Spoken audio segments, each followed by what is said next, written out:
response to. So hopefully you guys saw why this live stream is late today. But come on, Effie, let's go show them. I can actually show you guys. And then the reds, I'm gonna wait for Brooke, and we're gonna hatch out those reds when she gets here, because they should be ready as well. Maybe the cat's just gonna stay in there, but bam. So you can see this little setup here that we got going on for them. What's up, Jake? Got some baby Tegus tonight, so just showing them off. Most of them are in here in the humid hide. But that's them. So pretty simple setup during their first week while we are waiting to strengthen them up and what's the name?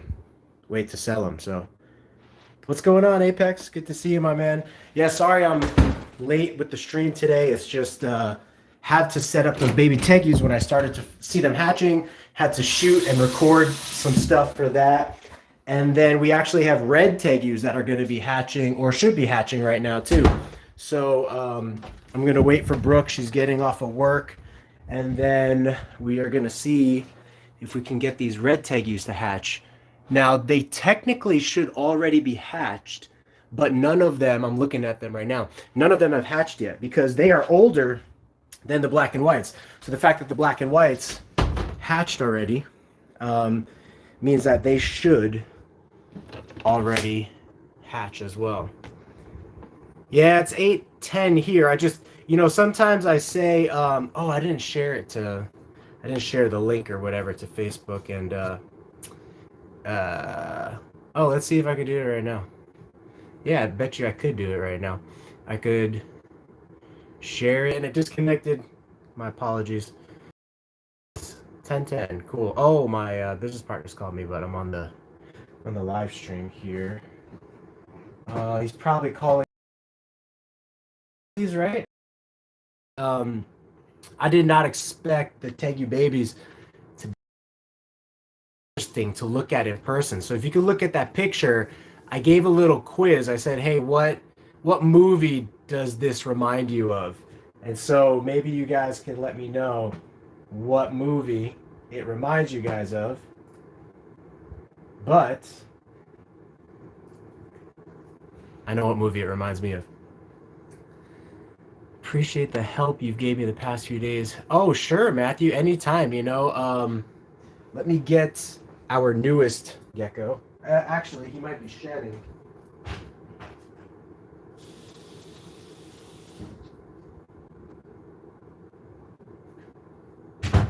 Let's see if...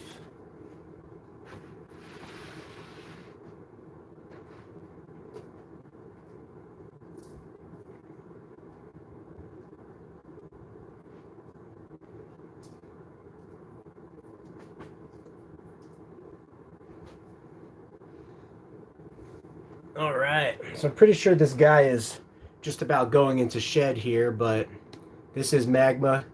He is our new tangerine leopard gecko that we got. And he looks really washed out on camera, but in person, he has a very nice orange saturation, and I'm really excited that he is going to enhance our tangerine bloodlines here. Our tangerine and our emerine bloodlines. So really cool stuff. I mean, it's tough to get a all red gecko, right? But that's the way the industry is moving, trying to get that. Barry Gardner from Only Tangs, he's got some really cool stuff, and I'll probably eventually get some of his stuff into the collection. But for now, just going to use this guy plus the geckos we already have, which we already have some pretty nice geckos. So yeah, we're going to pair this guy with Lava. He's produced already. So this guy is, I think he's like 1.5 years old. He's already produced this past season. Yeah, Barry Gardner is Only Tangs on Facebook. So look him up. Either Barry Gardner, Gardner, or look him up on Facebook. His Facebook group is called Only Tangs. So what's up, Greg? Yeah, thanks for stopping in. Sorry I couldn't get your call right now. If I answer the call, it disconnects the live stream. But yeah, exactly, Apex, Jurassic Park. So if you guys remember the thumbnail to this live stream, there was a scene in Jurassic Park 1 where the baby Velociraptor starts coming out. So good job. The pixelation is bad. Yeah, sorry. Sometimes the pixelation is really bad. I apologize. It just kind of varies. Is everybody else having bad pixelation? Let's see if I can get my really nice girl.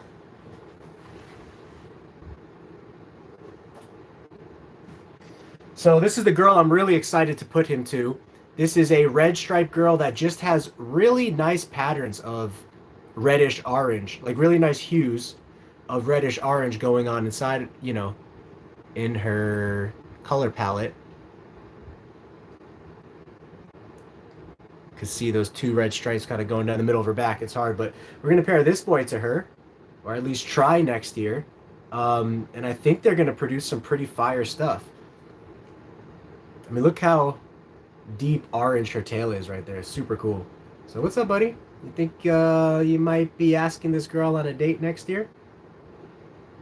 He bites my nose and tears it up on camera. He did bite me when I first got him. I don't think I included that in the video, but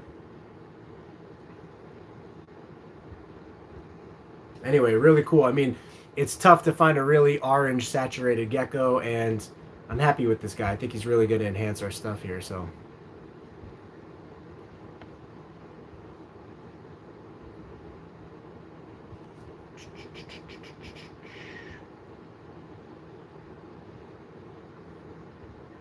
Oh, thanks, Matthew. Yeah, she's pretty good here.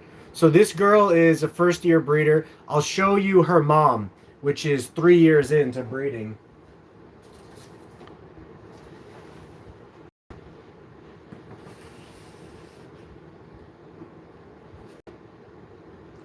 So this is the mother to that gecko. Her name is Sugar. She started all of our tangerine lines here. And in my opinion, she's a really amazing tangerine. So another reason why these geckos look more yellow is because the light above me is 3 yellow lights, like 3 warm lights. You know what I mean? But if you can't tell, his saturation is just a little bit darker than hers. Is she pregnant again, or is she just chunky? Let's see. She should be done for the year for sure. Let's see. But yeah, he is, in person, he's way darker than her. I should get white lights. I'm going to see if I could actually replace those light bulbs with white lights. But if you guys never have bought white lights from the store, they are decent, a lot more expensive than the traditional warm or yellow lighting. So yeah, and then as time goes on, you know, we might wind up selling. Now, I have a lot of geckos like her, but I held them all back so that we could make more. So take a look at our website right now. On our website, there are some pretty cool tangerines from this girl that are that have some really nice traits to them. And I'll give you my honest opinions about the geckos. I'll compare the 2 geckos in person. I'll video chat with you if you want, you know what I mean? But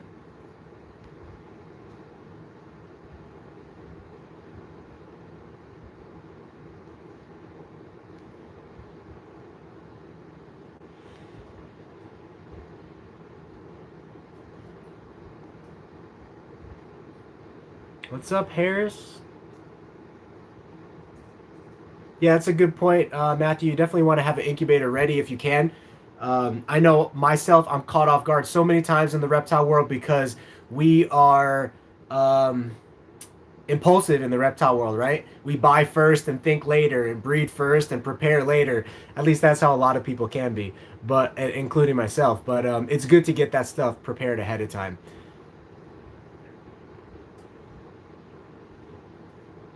Oh, thanks, Matthew. Yeah, that's great. Yeah, you can kind of see her level of orange versus his level of orange.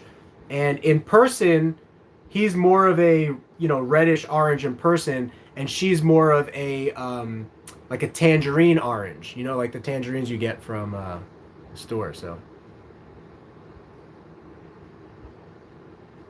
yeah, Sugar was really an amazing girl.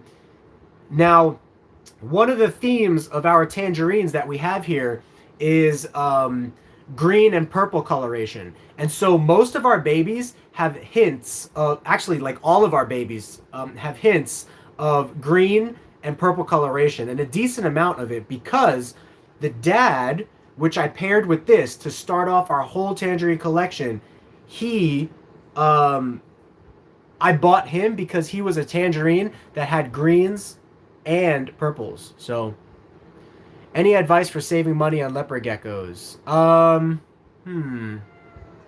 Well, Jay Lee, if you want to go to my website right now, I have some geckos that are priced there that are less expensive than you would be getting from a breeder who's been in the hobby longer. One reason is I just want to give people a good deal right now. And then another reason is I'm really looking to sell quickly right now because I'm trying to downsize my collection to make room for everything that's coming and space for myself. So take advantage of when people leave the hobby and they wind up selling their geckos for cheap, or take advantage of people like me who are just getting started and trying to get their name out there and develop a client base. If anybody wants geckos, I will give you extreme deals on geckos. There was somebody that bought 3 geckos from me this weekend, and I gave them $95 off of 3 geckos. That's almost like a completely free gecko. So hit me up. If you're interested in geckos, take a look at the website. Let me know the geckos you're interested in. Make an offer. Worst thing I could do is come back with a higher offer or something else. But I plan to be doing some sales and stuff anyway over the next week. So you guys are my fans. You guys are the ones that I always attend to first. So before I post the sale, just come at me with an offer or just talk to me and be like, hey, can you take this for the gecko, you know, and we'll talk about it. So looking for situations like that, that's how you can get better deals and save a little bit on geckos financially. I don't know if that's what you meant by how do you save on geckos, but if that wasn't, let me know and I'll rephrase the answer.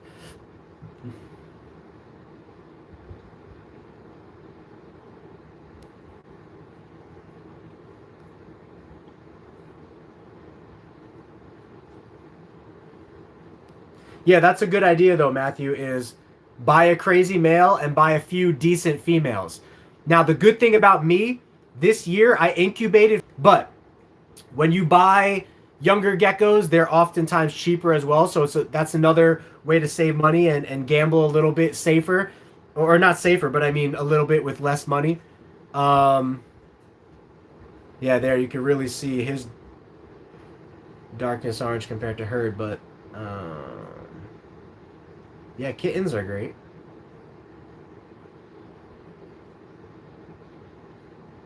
And another thing too, all the juveniles and babies that I've been posting up, I've fed them a lot, so they're growing fast. They're only 2 to 3 months old, but they are big. And then next year, I will probably be selling off some of the females that I think I can replace in my collection. So let's see.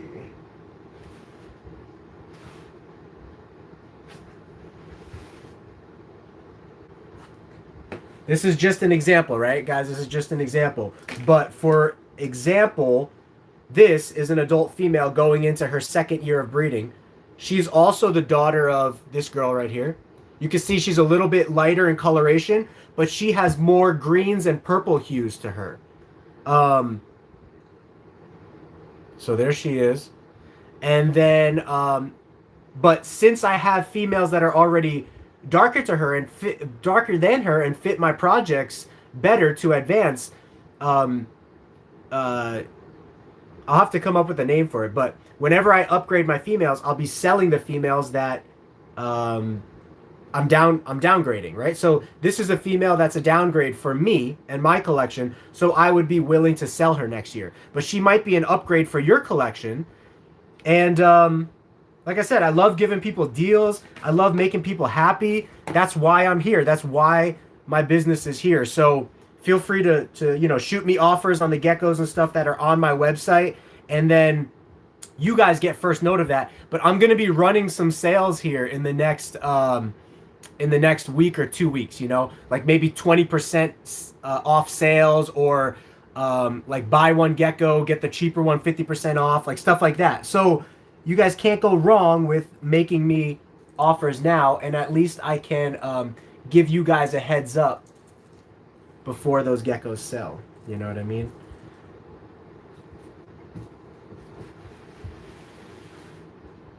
And I will give you my honest opinion about every gecko that you inquire about. And I'll tell you, hey, here's what it looks like in person compared to the picture and stuff like that. So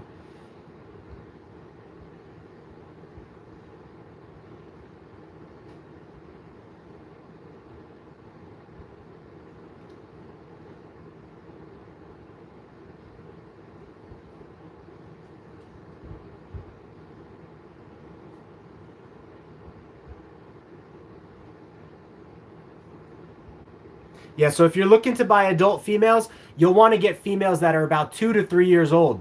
The best years of production are like years 2 through 6, and then after that it dwindles, and before that it's a little bit hit or miss. Like for example, this girl's, sorry, not this girl, the last girl that was on here, Fuega, the really like reddish orange one, she laid 11 eggs this year, and only 3 of them were good. But then Jellybean, shout out to Jellybean, some of you guys are Jellybean fans. In her first year, she laid like 16 eggs and like 14 were good. So it just really depends on the female. Again, a little bit of roll of the dice, but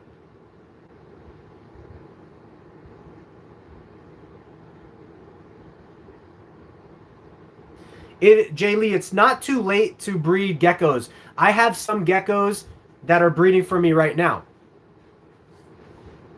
I would say 90% of my geckos have already bred for me, and they're done breeding for the year. But I would say there's still about 10 to 15% that are just getting started, or only halfway through their season.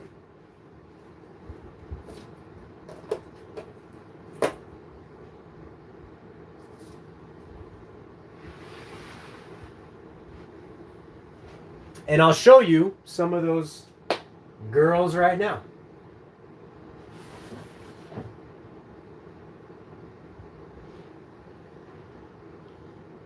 Let's see. Yeah, I think this girl just laid a couple eggs for me recently.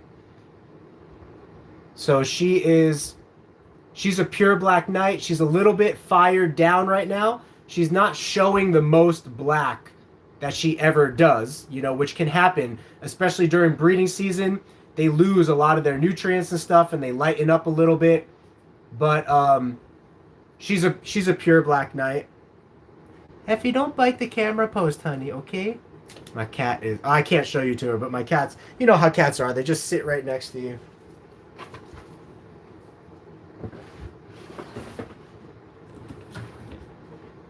Now, here was a risky move for us this year, but I decided to take it, and hopefully it pays off because we got one baby from her.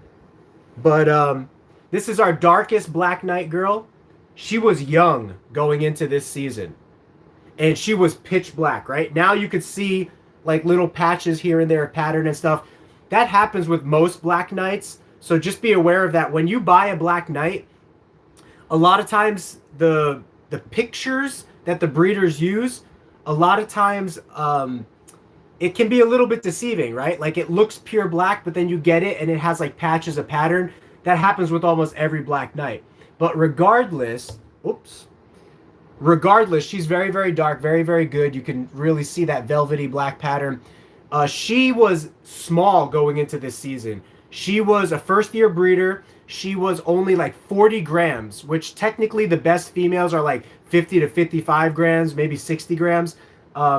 She was 40 grams, so she was right on the cusp of not being ready. I bred her. she produced one good egg. She laid like 4 bad eggs, and she reabsorbed the rest of her clutches so far. But she's still ovulating right now. I don't want to push her though. You can see those 2 red dots right there. The reason I don't want to push her is she scared me this year. She started getting too skinny for my comfort, and she's like a $3,000 animal. So if she passes away because of my impatience with wanting to breed her, I would never forgive myself, you know? So I normally repair my females like 2, 3, maybe 4 times a season. Once I saw that she was not gaining and maintaining weight, I stopped pairing her. I made sure I changed her water every day, her food every day, and now she's at a healthy, comfortable weight again.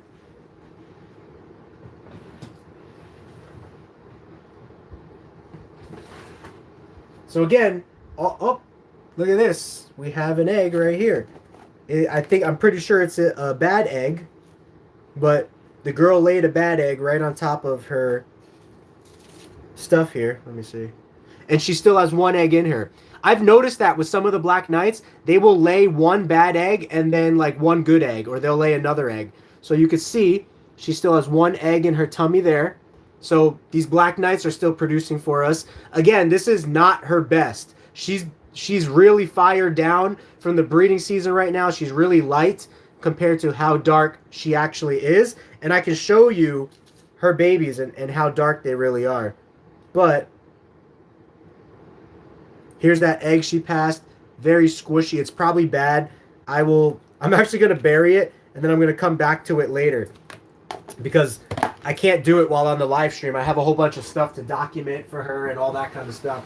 But let me show you some of the babies.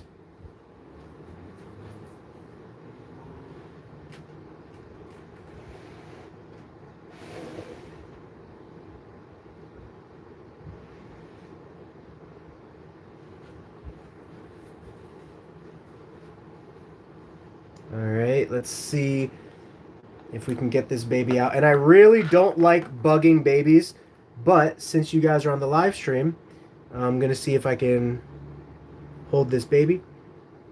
This is the baby that I was probably most excited about because it... Oh. And sometimes black knight babies hatch out a little small and take a little bit longer to get going. Sometimes they do, sometimes they don't, because it's a heavily inbred line.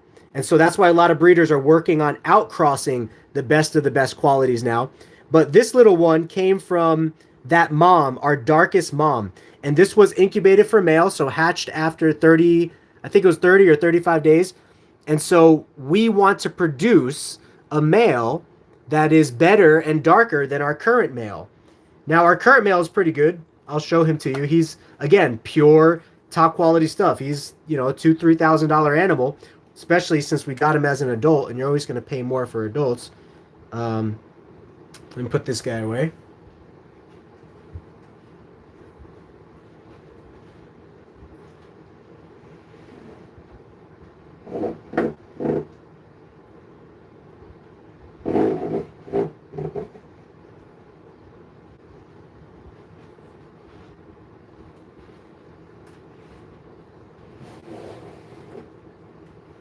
And I'll show you guys 2 black knights that were just born that I'm very happy with, size-wise and all that kind of stuff.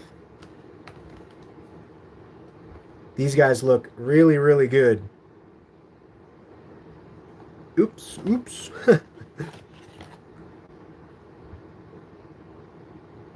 Okay, so we got these 2 black knights, which were born from one of our girls here recently. And they're looking really, really good, strong, big, you know what I mean? So we're just going to keep continuing to take care of these guys and see how they develop. You can kind of get a picture from the babies, like that little pattern that they have there. That will probably go away as juveniles, and then it might come back late into adulthood. Like after a couple breeding seasons or after the first breeding season, you'll start to notice a little bit of yellow patterning, which I'll show you on the boy right here.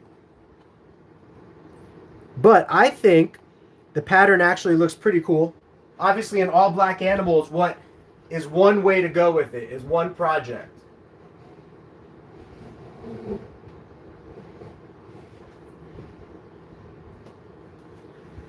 So there's basically, you know, two ways to go with the Black Knight project. Is one, you could combine pattern and darkness, and two is you just go for darkness, just a pure black animal.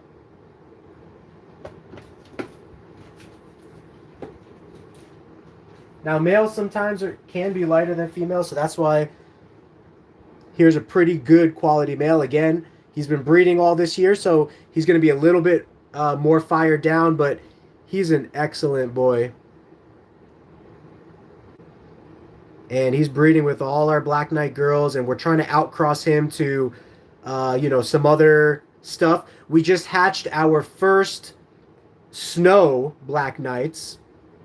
I'll see if I can show those to you guys next. But the good thing about crossing these guys into other bloodlines that are not Black Knight is that the bloodlines become stronger and stronger and stronger. So that's what we are doing with these guys is, you know, we're breeding for the best darkness, and then we're also outcrossing for blood strength, you know, genetic strength.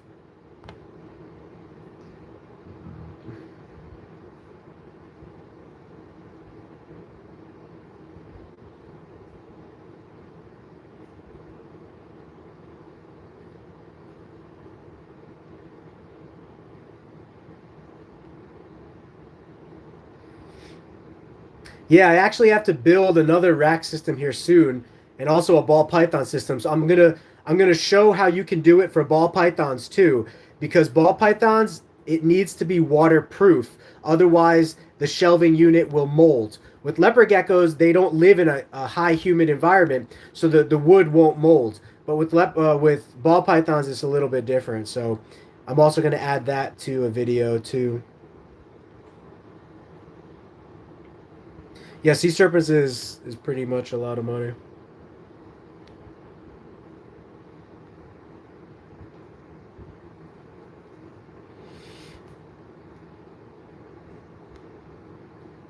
Coco the Black Knight. That's a good name. I don't think we have any Black Knights for our names for our Black Knights yet. Jay Lee, sometimes we are open to trades. Right now, we're at a time in our business where I'm actually overloaded on geckos. So if you check this out, look at all that. Oh, sorry, honey. You see all of that? Those are geckos that I don't have room for, so they're individually housed in containers. These are geckos that I don't have room for, so they're individually housed in containers. So I really need to sell.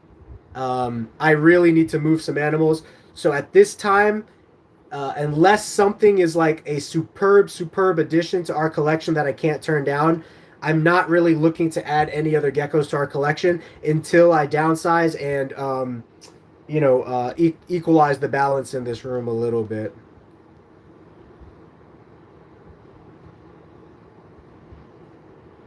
Yeah, the expo has some great prices, and you can negotiate at the expos as well a little bit, you know.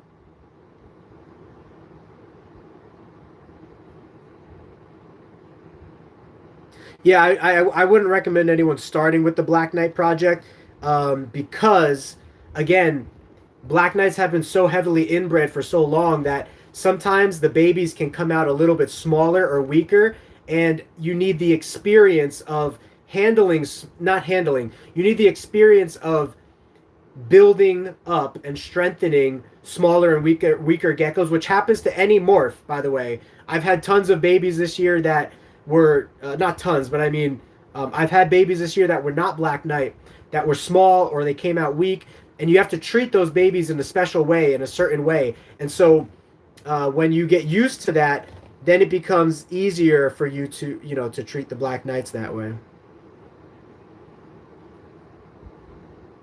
Yeah, the darker and darker you breed, you stand a higher chance of creating darker animals.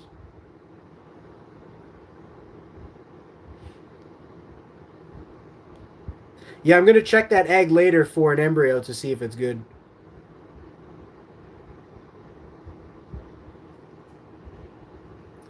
Cool, yeah. If you get a Black Knight that gets darker, that's even better. And again, if you haven't seen our series on line breeding or genetics, that's what black knights are and tangerines. So let me use tangerines for an example. I took Sugar, which I was showing earlier, and I took a male. So they were both good quality tangerines, but some of their, I would say most of the babies they produced, let's say this, let's say like 1/3 of the babies they produced were less quality than the parents, 1/3 were the same quality as the parents, and not 1/3. Um, maybe let's say it this way: 75% of the babies were, or 60% of the babies were less quality than the parents. 30% were the same quality as the parents, and 10% were better than the parents. And that was Fuega. When I showed you Fuega earlier on in this episode, she was the red stripe girl that I was comparing with Magma. She came out as a deeper reddish orange than either of her parents. So the same thing can happen with the Black Knight. You can get a baby that becomes better than the parents. It's the same as with Tangerine. And it's the same with Bold Stripe.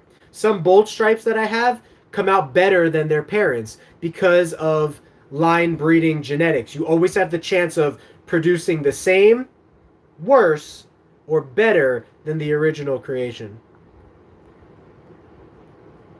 Yes, I have seen some of Geckopia's geckos. He's a good friend of ours here. So he's got some great stuff as well. Geckos for food. Probably not at this time right now, because like I said, we have no need necessarily for any food needs or anything right now, like for the animals. But I mainly need space and to clear space. But I'm always open to stuff. You know what I mean? Don't feel like I'm shutting you down. Just let me know what you have. Let me know what gecko you're interested in, and I will let you know the best price I could do, or I will let you know whether I can do that trade or not. But I'm a reptile hobbyist. I'm always open to trades. Yeah, ball pythons is a whole nother ball game.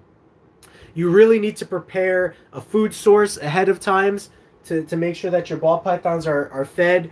You need to prepare what projects you want to work and really, really focus on those projects. Don't get caught up in every direction there is to go in ball pythons, because there are hundreds of directions to go. And so make a decision and then stick with it.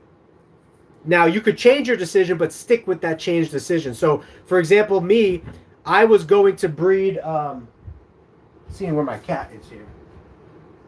I was going to breed...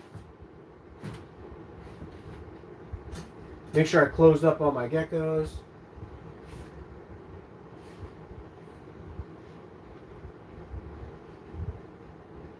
Okay, I always do an eyeball check on all the geckos. So, I was going to breed, what was I going to breed? Pandapides. If you guys know what pandapides are in ball pythons, it is an all-black snake that is pied, so it has black pattern and white pattern hints. But I bought one snake for $3,200. I spent $3,200 and then changed my mind on what I wanted to focus on. But after I changed my mind, I did not buy any snake that did not relate to the project that I'm focused on. Ball pythons is it's a high money game, so you really want to. The best way to set yourself up is by picking a focus point and working that project year after year. It's sort of a long game project because they take longer to breed than leopard geckos, so the return on that investment is usually longer.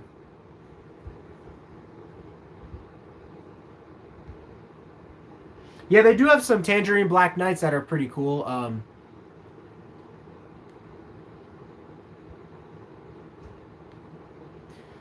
Yeah, so different body styles in leopard geckos. Show you.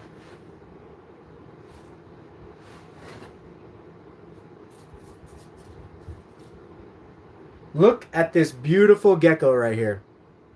What do you guys think this gecko is? This is a fasciolatus gecko. So the normal leopard gecko morph is called macularis. Well, this is a subspecies. So this is Macularis fasciolatus. Macularis fasciolatus is a very long and lanky gecko. It's completely inbreedable or crossbreedable with the Macularis macularis species. And so this year, I bred this guy to a snow leopard gecko, and we produced our first fasciolatus snows. Because if you look at these guys, this guy has no mutations in him. This is just the way they look in the wild. It's super, super trippy. It's very cool. Their color is awesome. They have very lavenderish tones with very light yellows. They're great. I think subspecies are great genetics to mix in with regular leopard geckos.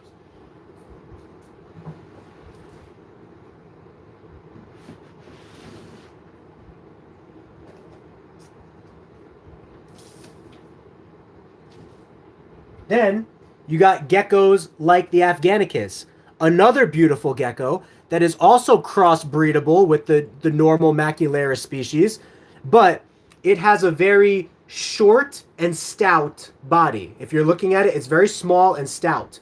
Also, the tip of their tail is oftentimes more blunted than a normal leopard gecko. It's very interesting. And then obviously color and pattern wise, they just have an amazing yellow and dark black contrast, which is why I'm trying to breed Black Knight into these guys, but I haven't successfully got any Black Knight Afghanicus babies yet.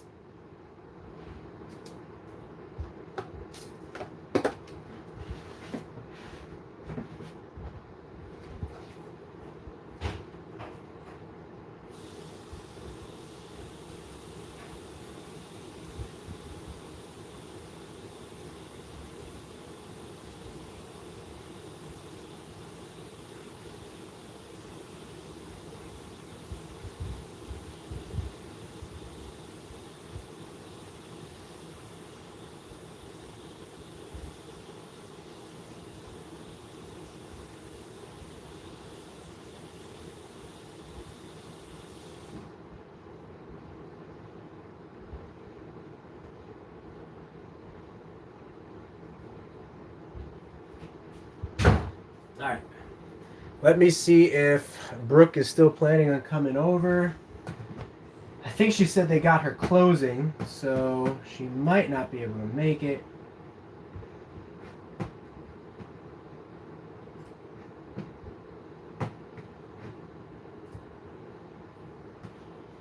And I don't want to stop the live stream to check my phone, so that's why I'm checking Messenger right now. But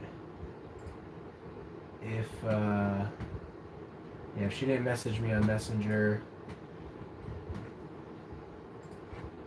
then I'm gonna have to check my phone real quick. So the stream might stop real quick, but then it will restart. Cool. Don't you just love that thumbnail though? The baby is so cool.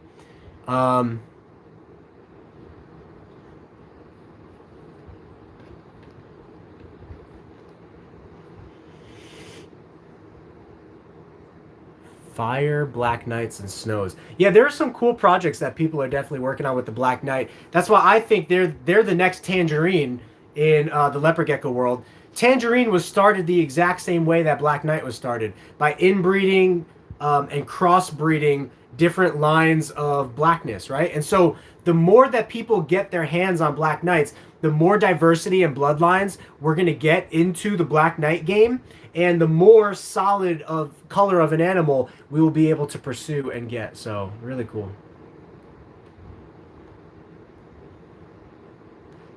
Yeah, that's awesome. It keeps getting darker and darker. I had a really weird thing happen with a Black Knight where it got yellow, pretty much. Let me see.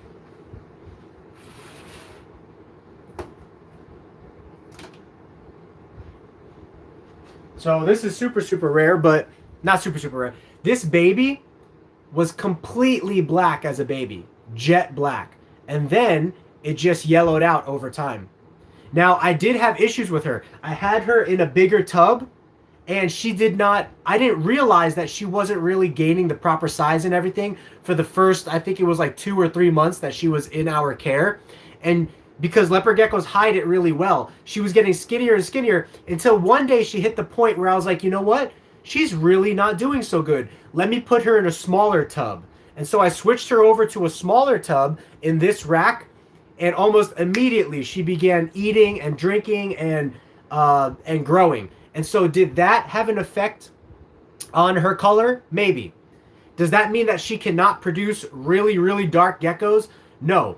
Every line-bred gecko has the ability to produce better than itself, especially if there was nutritional or environmental factors that made her lighter than she actually is now. She might contain the genetic possibility to make some really, really black animals. It's just that her environment, lack of nutrition when she was younger, whatever it was, her environment cultured her and changed her color in a way. Does that mean it completely changed her DNA? We'll find out, because she's going to be bred to a black knight, and we'll see what she produces.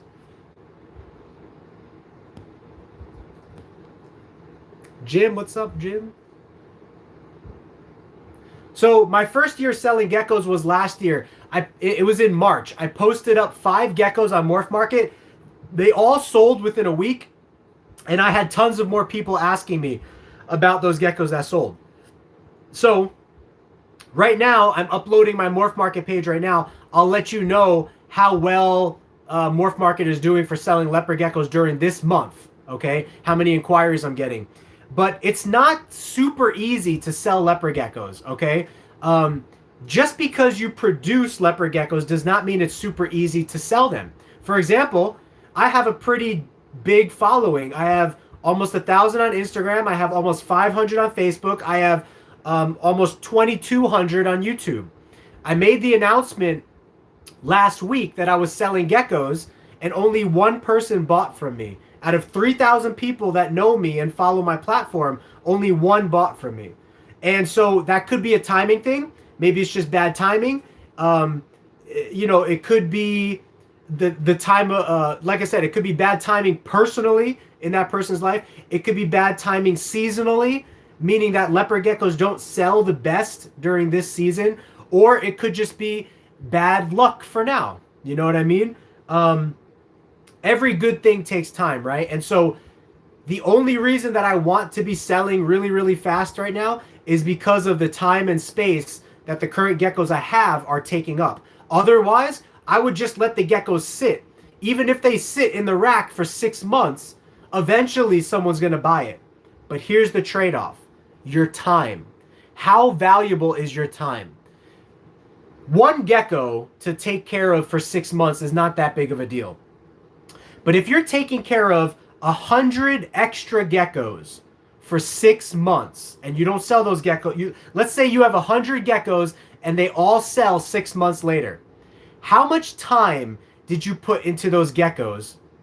And what was your time worth that you could have been investing in something else that was making you more money coming back? You know what I mean? So there is a balance that you want to entertain in the reptile industry when you become a reptile breeder. You need to balance the amount of animals you have to the amount of animals you can comfortably keep and the amount of animals that you can turn over and sell so that you can comfortably keep and maintain at a certain level, right? I'm past the level of comfort right now. I'm sitting at like, I don't know, what am I at right now? 50, 150. I'm sitting at almost 300 leopard geckos. Like 300 to 350 leopard geckos. That's just leopard geckos. Just leopard geckos. I have tegus, I have snakes, I have all kinds of other stuff. I'm over what I can comfortably handle as one person trying to do it all. Social media, answering people's questions, doing live streams, making videos, taking care of the animals, breeding the animals. I'm past my limit of what I can comfortably handle. So that's why I figured out what my limit is, and I'm going to sell until I get back down to the limit of where I can be comfortable to hold animals in the rack, so that I'm not forced to sell them in a week or drop the price too low. So the answer to your question is yes and no. Sometimes animals are easy to sell if all the stars align and everything falls into place. Other times, animals are not so easy to sell, which is why as a reptile business, if you're doing it as a hobby and you're not relying upon the money to support your household, it doesn't matter how much you sell the animals for, and it doesn't matter when you sell the animals. It's all up to you. But if you're doing it as a business, you have to support the expenses of the business. You have to support your spouse, your children, whoever else is in your life. You have to support the business. First of all, the business is a baby. The business must be looked at as a baby, and the business must grow. Until the baby grows, the baby won't be able to sustain its parents. That's a good way of looking at it. The business is a baby. You want the baby to grow into an adult so that when you are older, the adult can support you. I'm using a metaphor here. But in the same way that you support your parents when you get older and you help them financially, you help them find an elderly home, you help them find a retirement home, you help them find nursing care. You want your business to take care of you as the business owner. But to do that, you need to grow up the baby business in a way where the baby is going to be responsible enough to produce financially for you and support you. So the business must be prioritized as a baby. To get the baby to grow, I don't even know where I was going with that anymore. I completely forgot where I was going with that. But to get the baby to grow, another recommendation of mine is you might want to consider multiple streams of revenue. And Luna Geckos has a great business video that he dropped. I don't remember when he dropped it, but it's on his YouTube channel, Luna Geckos, if you go. He talked about a lot of things. But one of the things that I'm going to bring up is you want to have multiple streams of revenue. For example, although I am known for leopard geckos, I also sell tegus. I also sell crested geckos. I also sell ball pythons. And almost most importantly, I also sell these guys. What is in those blue tubs? I'll tell you what's in those blue tubs. Financial security is in those blue tubs. What is financial security, Frank? You got money piled up in there? No.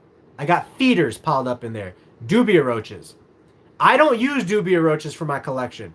I don't feed dubia roaches to my leopard geckos because I cringe every time I feed a dubia roach to my leopard gecko because I know how much money dubia roaches make in the industry. So it would be foolish of me as a leopard gecko breeder who does not need to feed dubia roaches to his geckos. It would be a waste of money for me to feed dubia roaches to my leopard geckos. Instead, I buy mealworms very, very cheap, and then I sell dubia roaches very, very expensive. Does that make sense? I'm a good dubia roach breeder. I sell at a good price. So what do I mean by I sell dubias at a very, very expensive? What I mean is the amount of money that I make from dubias is 20, 30, 40 times the amount of money that I spend on mealworms. So I would be foolish to feed my collection dubia roaches when instead I could just feed them mealworms, and leopard geckos are perfectly fine on mealworms. And what I do with the dubia roaches is I sell them to the rest of the reptile industry, because the number one selling reptile in the world is ball pythons. The number 2 is bearded dragons. The number 3 and 4 is like leopard geckos and crested geckos, right?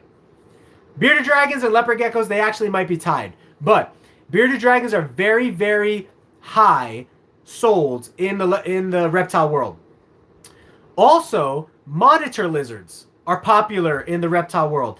And guess what bearded dragons and monitor lizards eat? Dubia roaches. So guess what pet stores always need a supply of? Dubia roaches. So guess why I am breeding dubia roaches? Financial security. I can go to any pet store around here and I can ask them, do you need dubia roaches? 9 times out of 10, they're going to say yes.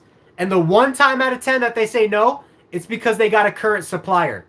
And then I tell them, well, what are you currently paying? Maybe I could beat it for you. Bam. Now you're in. Now you're in. Okay?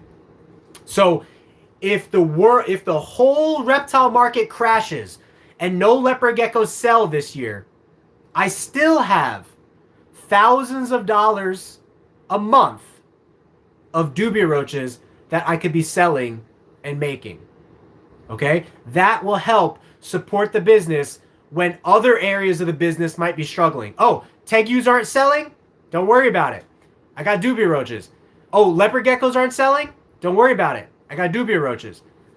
Feeders will always be needed, even in low economical times. Even when people are not buying reptiles, the people who have reptiles still need to feed their reptiles. Okay? So that's my little business spiel for now. I don't have a mealworm farm because for me, the time and energy that it took for me to breed mealworms was no longer worth it. I would rather pay somebody else to do it because I need my time for the dubia roaches, the leopard geckos, the tegus, the ball pythons, the crested geckos. That's what I need my time for. Social media, I have no time for mealworms. So I would rather pay for the mealworms rather than do them myself. That's just where I'm at right now. DHP. What is DHP? Oh, deep heat projectors. What is that? Seems like heat mats and tape work fine. Yeah, I don't know what DHP is, but if you can let me know, I'll comment on it.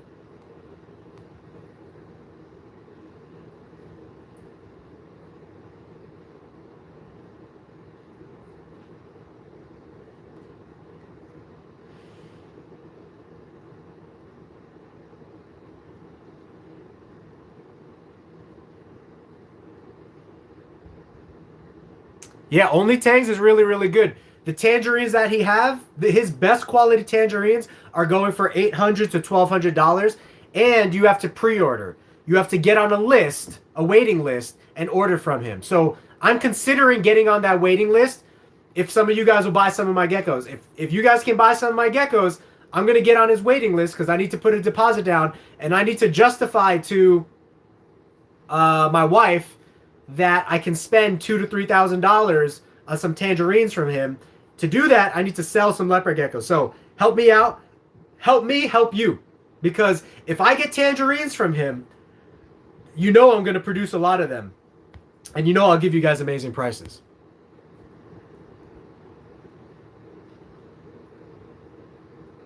Yeah, let's see. Let me show you a gecko that acts like it has a prehensile tail. It's pretty crazy, actually.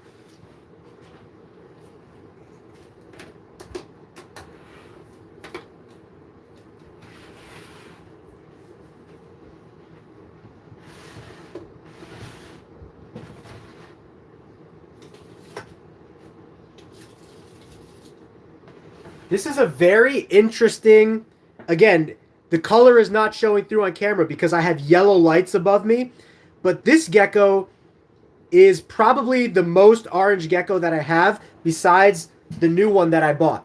However, it is showing some inbred signs. Like it has a little bit of a short face. It's just a little bit of a smaller gecko. Also, what's really weird is check out the way its tail wraps around my finger. That's really rare for leopard geckos. So this guy just kind of freaks me out a little bit. He's a little bit foreign. He's a little bit alien-like to me. Actually, it's a she. It was incubated for male, but I think it's a she. But watch the way her tail... Watch this. Watch that. You see that? She wraps her tail around my finger like no... Bam! Look at that. Look at that. She wraps her finger around her tail around my finger like no other leopard gecko that I've ever seen. It's ridiculous. Look at that. She's using it like a monkey. Crazy. Crazy. This gal freaks me out, guys. I'll be honest. I love her because of her color. I'm looking forward to breeding her and seeing what we can create. But she's going to start our alien line because she's just freaky. She freaks me out.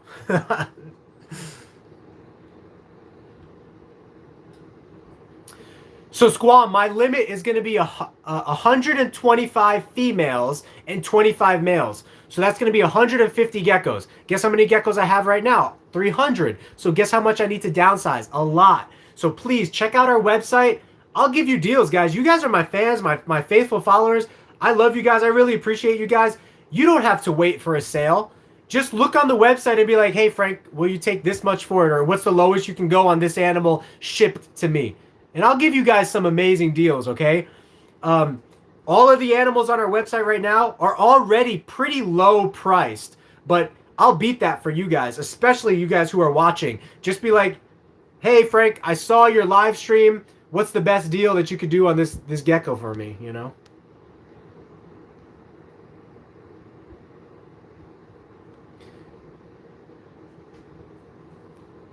So again, if I have 125 females and they produce, let's just say 120, let's just say 100 females. If I have 100 females and they produce 6 eggs each for me on average, that's 600 babies I need to sell that year. That's a lot of babies, but I'm going to try to do it. And so if I keep 100 females next year and I breed 100 females next year, a lot of them are first year females. So, you know, they might not lay as much as 6 babies. But again, some females are going to lay 6 babies. Some females are going to lay 3 babies. Some females are going to lay 13 babies. So it evens out to about 6, right? So if I have 100 females that I'm breeding next year and they lay 6 eggs each, I'm looking at 600 to 1,000 babies based on the amount of females I have now that I need to sell, or I'm going to need to sell. So, and yeah, I'm going to hit up expos and stuff too. So get my geckos now before I hit up the expos, because I'm going to hit those up, and geckos usually go pretty good at expos.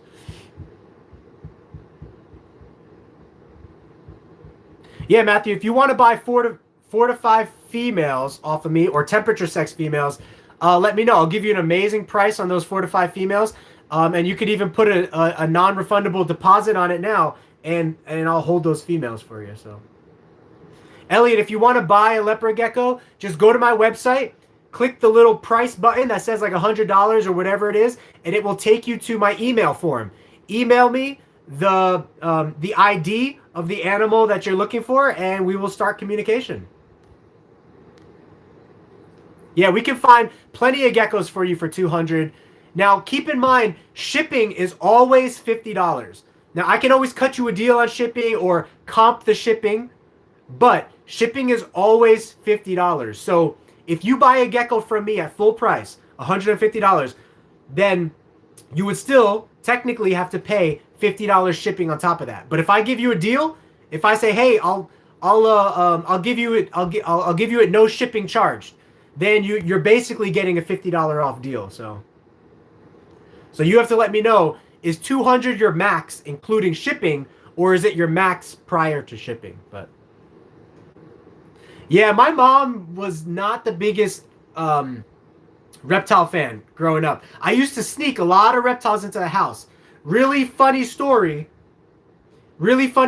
is I snuck a 4-foot long Argus monitor into our basement. My dad helped me secretly build an 8-foot long cage in our basement for a 4-foot long monitor lizard.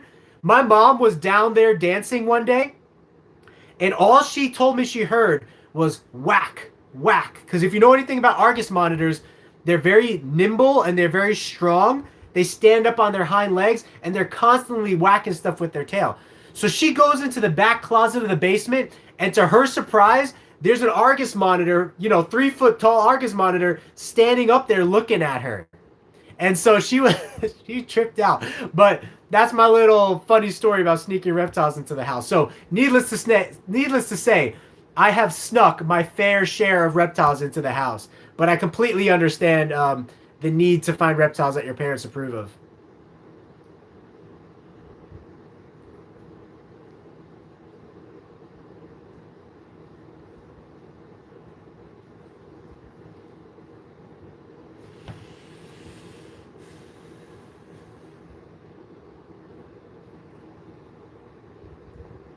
So the price of dubias, the price of dubias is Typically, it can get better or it can get worse than this. What I sell my small dubia roaches to the pet stores for, if I contract, let me put it this way.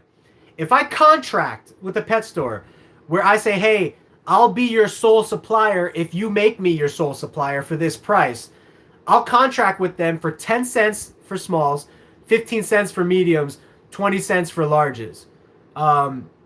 So I'm contracted with one store out here right now, and then as I have more availability to meet every week the demands for other stores, I'll try to contract with other stores. But if I'm selling locally to like other people around here, my prices are typically 20 cents for smalls, 25 cents for mediums, and 30 cents for larges. And you might ask, why? Why does the price go up?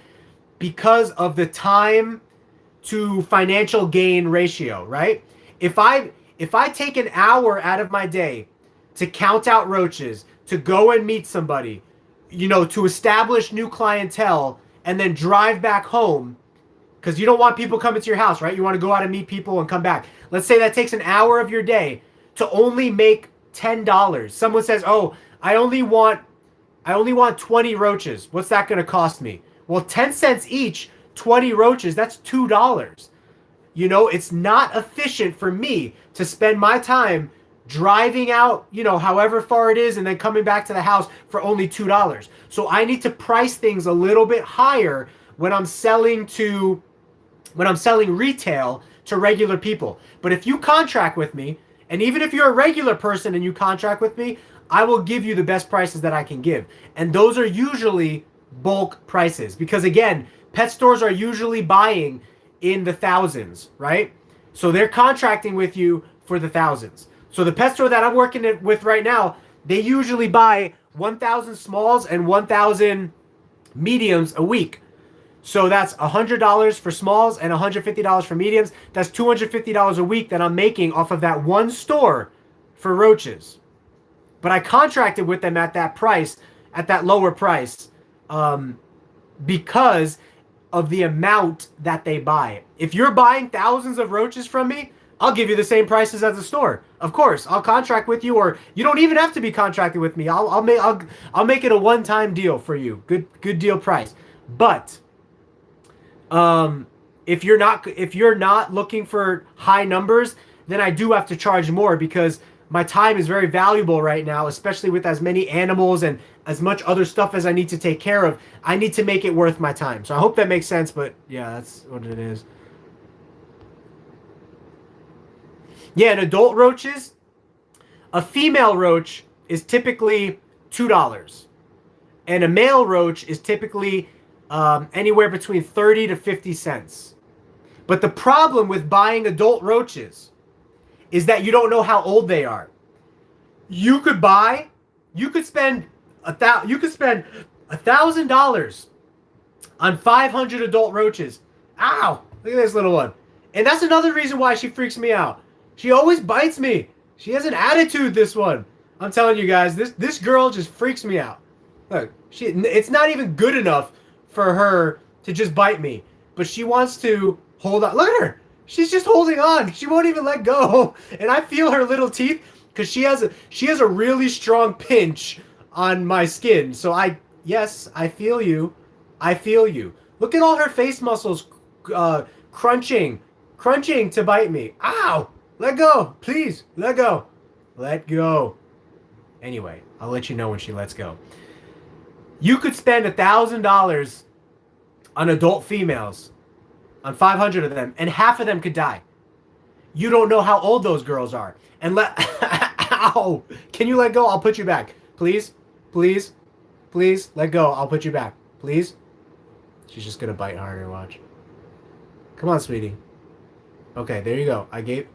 There you go. Is she trying to breed with me? Ah! Whoa! Even bigger bite. Goodness gracious, girl. We're gonna... All right? Are you good? I was gonna give her a little nose kiss, but we're not gonna do that. All right, so where was I? Let's see if you can see the little... Look at that little circle right there. Look at that little mark. That's all you. What do you think about that? Huh? What do you have to say about that? Huh? Okay. So yeah, whenever someone's trying to start a colony, I always recommend buying babies because a roach is only going to live for a year and a half. When you buy adults, they could be close to that year and a half old. But when you buy babies, you know for sure they're only a couple months old.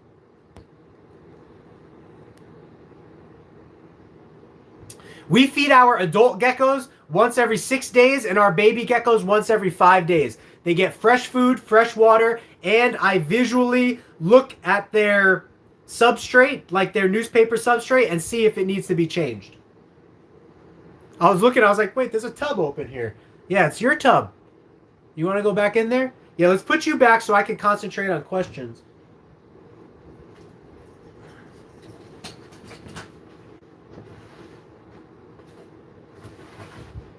See why I call that girl Alien Girl? She just freaks me out.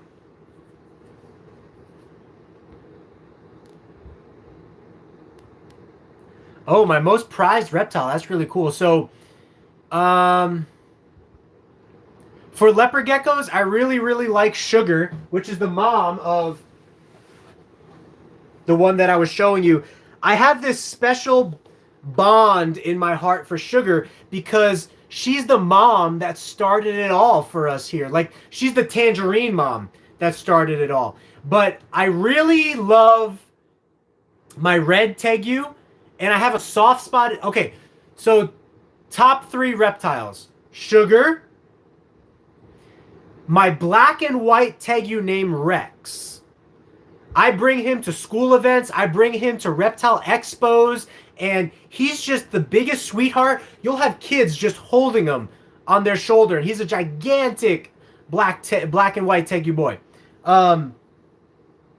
So my black and white Tegu boy Rex, Sugar for my leopard gecko, and then my Dumerals boa named Hulk. I have a 7-foot male Dumerals boa, and I bring him to shows and I bring him to school events. And he is great with children. He's great with parents. He's great with teenagers. I love that boy. And his babies are for sale right now, by the way. Anyone wants to buy them on the website?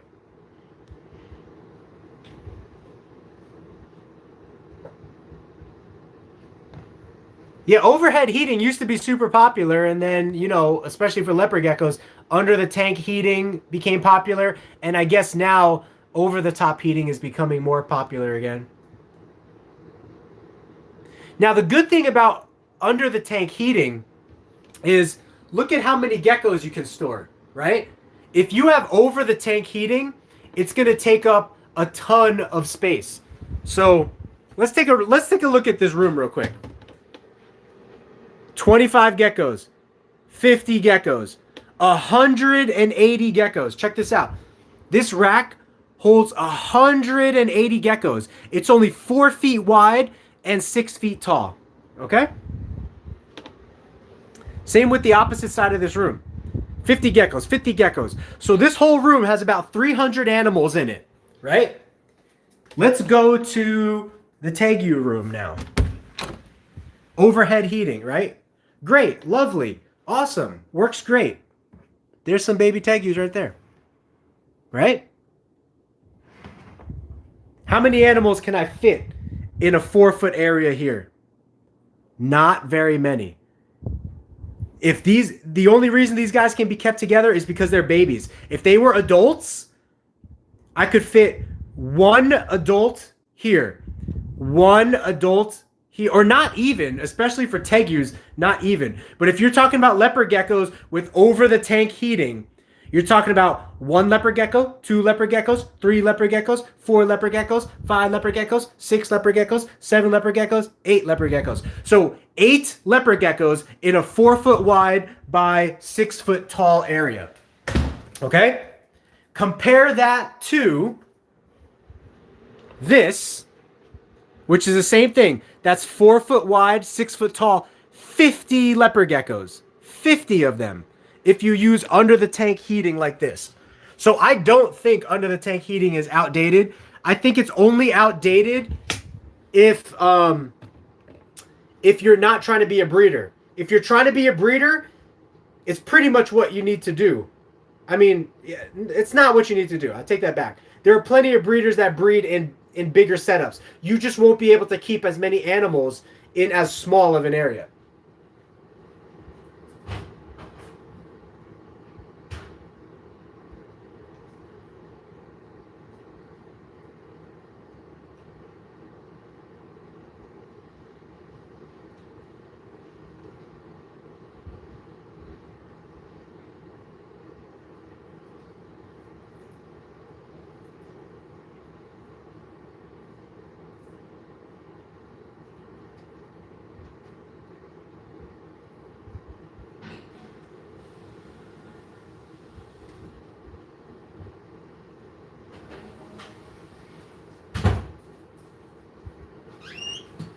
All right, sorry. Went to wash my hands. Let's see what I missed here, and then.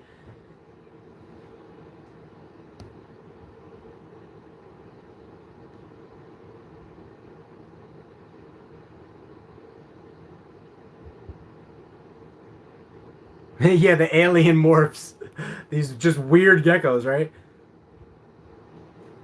So, Marco, if you didn't hear, we feed our adult geckos once a week and our baby leopard geckos once every 6 days. Um, Here's how they get set up.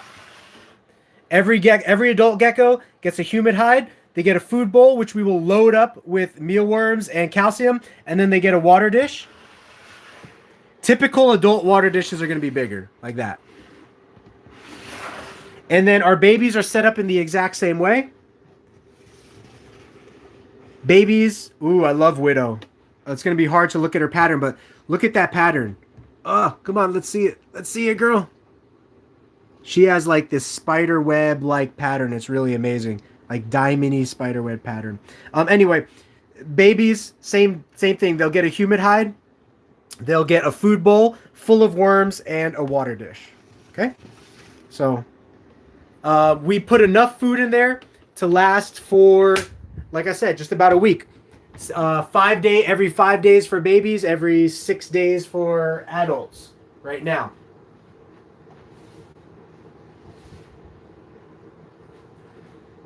And that is fresh food and water. I'll check every 5 to 6 days for fresh food and water. So, improving fertility in females and preventing egg binding. There's nothing that I know of to prevent egg binding. So as long as you take the best care of the females, they will have the best fertility rates that you could potentially get and minimize egg binding. Now, fertility is something that is not really fully understood in the reptile world. You could do your best for the animals and they could produce horrible. Or you could do your worst and they could produce great. It just really depends. But as long as you're meeting the animal's needs, you stand your best chances of producing the best, at least as far as information can tell us right now. Just a little heads up, our first year black and white female Tegu, she laid 25 eggs. Guess how many of those eggs hatched today that were healthy? 9. 9 healthy babies. 2 babies that died after hatching that were underdeveloped or misdeveloped. A third baby that completely was underdeveloped and not fully formed. And then the rest of them were just infertile or didn't wind up growing.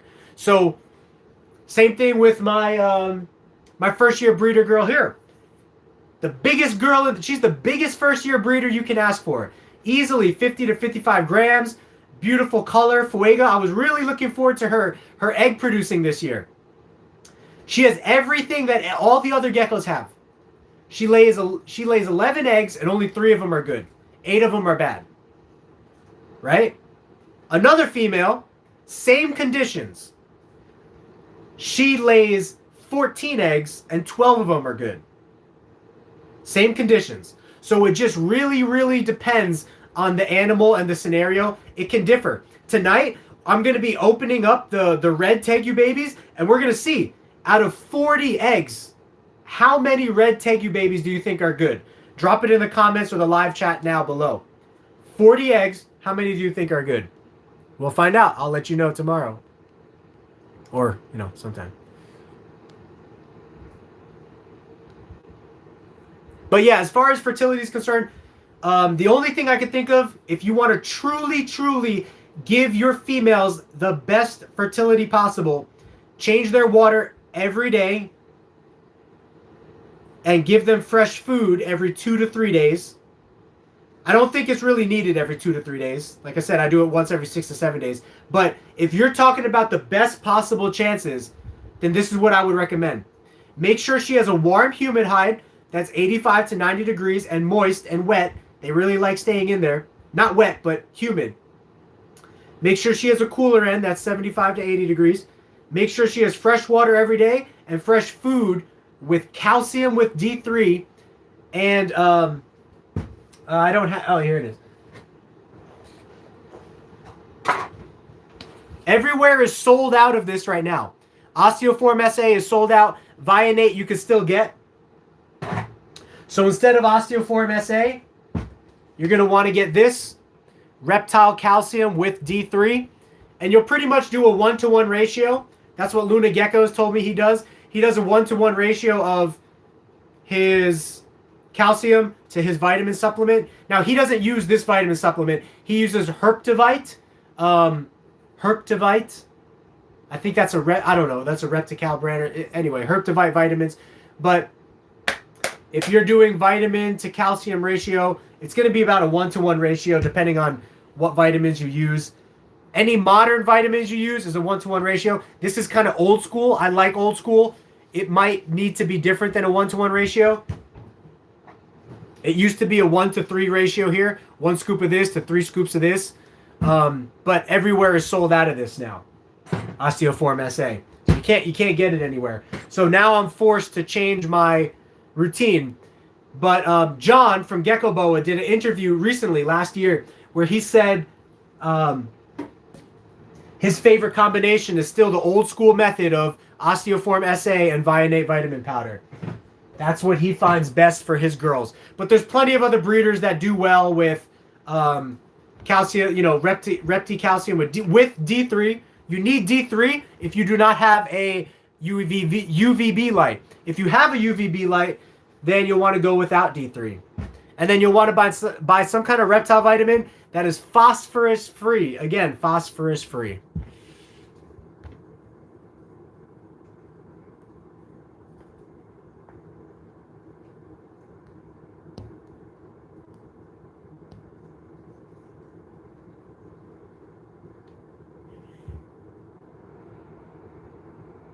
Yeah, tell your dad, hey, look, here's the financial probabilities, and I'll split it with you.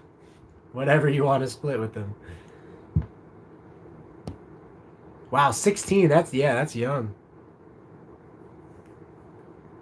Now remember, it's good to have a team around you. So any of you guys who have crested geckos or gargoyle geckos, you probably know Tiki's geckos. Tiki is a great guy. He focuses on crested geckos and gargoyle geckos. But he has a team that surrounds him that helps him, his business to be successful. He has his sister that works with him, which you don't see much of, but she's behind the scenes cleaning and everything. He has his best friend that focuses on certain other animals of the collection and helps him with the care of the collection and running shows. And then he has a couple employees. Now, but before he had employees, he had his best friend and he had his sister working for him constantly. It usually takes a team to get things going, which is why Brooke is helpful for us here, volunteering her time with us. And my wife, my wife just went to Ireland. The week before she went to Ireland, she put in 30 hours of cleaning work here. Like actual cleaning work, no breaks, 30 hours. I counted them all up on separate days. Ridiculous, crazy. Just to help me get ahead, because at that time I was putting up animals to sell and everything like that. So hint, hint, again, need to sell the animals. It took me a long time to take pictures, you know what I mean, and get the pictures up on the website and everything. And now I'm, again, taking the pictures and putting them on Morph Market, but Tegus started hatching. So I needed to prioritize that and deal with that before I fix Morph Market. Dubiers are so easy to breed. All they need is carrots, oatmeal, and some egg crates to hide in between, and that's it. That's all they need. And I recommend spraying them down 2 or 3 times a week, depending on your humidity levels. They really like humidity, and keeping them between 80 to 90 degrees. If they get out in your house, they die. If you know what I mean, they don't do well in air conditioning. So if they get out in your house, they die. They don't smell. They're the #1 feeder of reptiles in the entire world. It is ridiculous the benefits of dubia roaches. You know, breeding them for financial gain. Yeah, there you go. Win that Apex tournament. I did consider breeding rats, but breeding rats is a difficult operation. It's not easy. It's very time consuming and it's very smelly. So right now, I would rather pay somebody to get my rats from. But yeah, thank you, Matthew. The highest we've ever had our viewers on here is 30, and I was blown away. But again, 20 viewers out of 2,000 subscribers is a great rate. I went over this last time. I think it's like 1.4% of our subscribers tune into our lives. There's other YouTubers that are much bigger than me. I used Billy from Mutation Creation as an example because he has anywhere between 200 to 400 people tune into his live streams every Monday. Billy from Mutation Creation, great for ball pythons, very popular channel, 50,000 followers, and he only has 0.0, I think it is 0.4, I think it was 0.4. He has 0.4% of his followers tune into his live streams. 1.4% of our followers tune into our live stream. So you guys are amazing. But yeah, that's something to be proud of, you know, for all of us.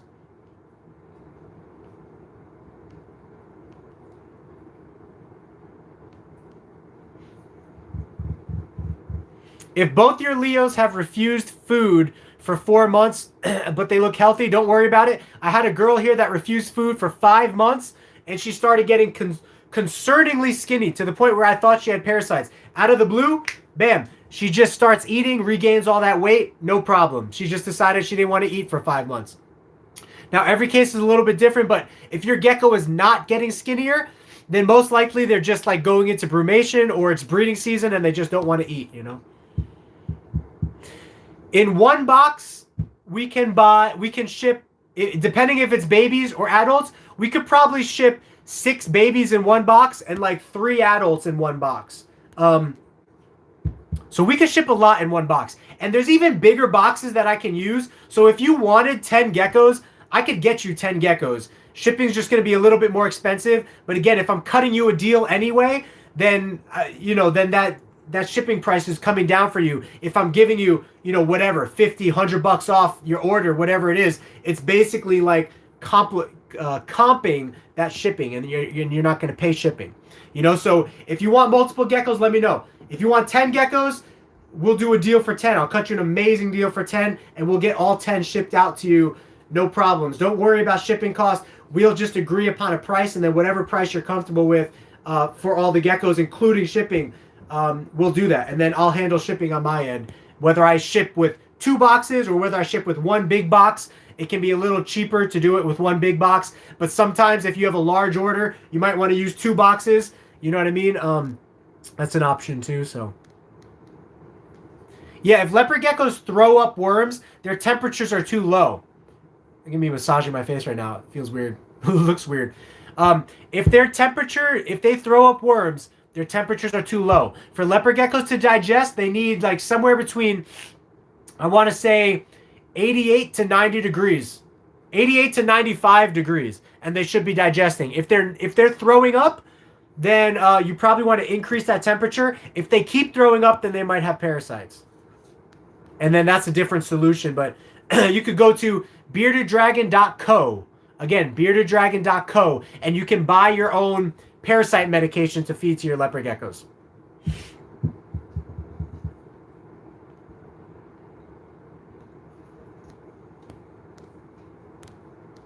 Cool. Thanks for the votes on how many red tegus hatch. I will let you guys know.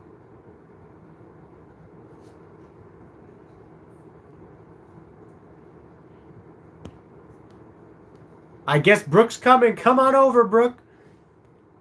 Nice. Rat View. How's Rat View?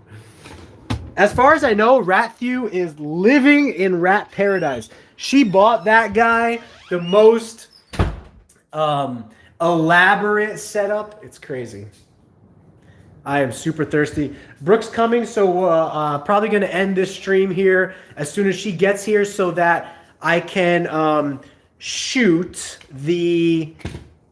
we could work on the Tegus, the Tegus, and I need to shoot some video for that. Otherwise, I would just stay live with you guys and show it to you guys live. But okay, I'm going to try to take a pill. I'm really bad at taking pills, so I have to drink a little water first.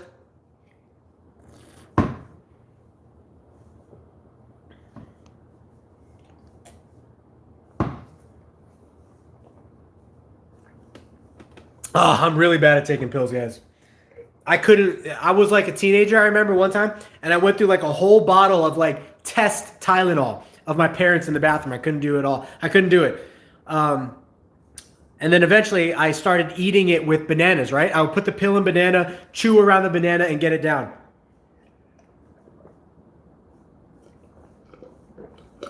And then now, as long as the pill is like medium or small, I can tend to get it down, but... Oh, cool. So Brooke's heading over here now. So I'm probably going to sign off now, guys, so that I can get everything ready. So when Brooke gets here, we're just going to start popping some eggs open. But keep an eye out for that video because I shot a video on the black baby Tegu eggs hatching. Really, really cool stuff. And I'm going to shoot a video now on the red Tegu. So I love you guys. Thank you so much. I will see you in the next episode. And remember... deals for you and all of your friends who you recommend to buy a gecko from us. If they just say, hey, I heard I could get a discount on a gecko, what's the best you could do for this one? That's it. That's all they need to message me with, and I'll know that they were sent by you or they were sent by someone tying into the live stream. So take advantage of that now while I am definitely able to give you guys some amazing deals. Group deals are available, and like I said, that one guy ordered 3 geckos. I gave him $95 off. That's basically like a gecko for free. I'm willing to work with you depending on the geckos you want and depending on how many you want. We'll find some good homes for some geckos. But I love you guys. Thank you guys. I'll talk to you and see you guys soon. And have a Geeky Gecko great day.